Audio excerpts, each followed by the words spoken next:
कोई के जियान, ए जान जिंदगी कोई के जियान।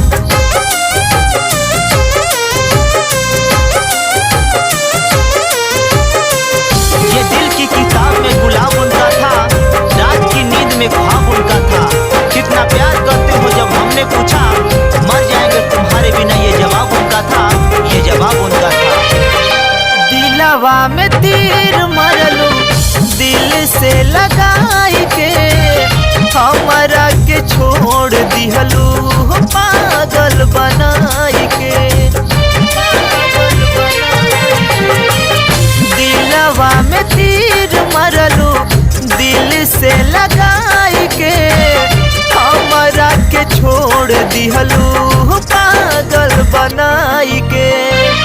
आसरा धरा के गइलू के परेशान, ए जान जिंदगी कोई के जियान, ए जान जिंदगी कोई के जियान।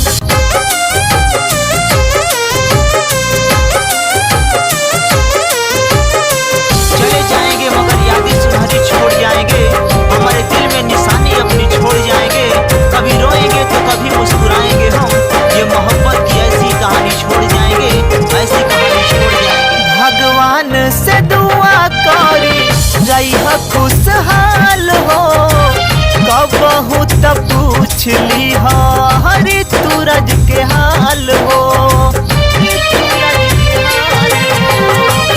भगवान से दुआ करी रही खुशहाल हो, कबहू तब पूछ ली हरी सूरज के हाल हो।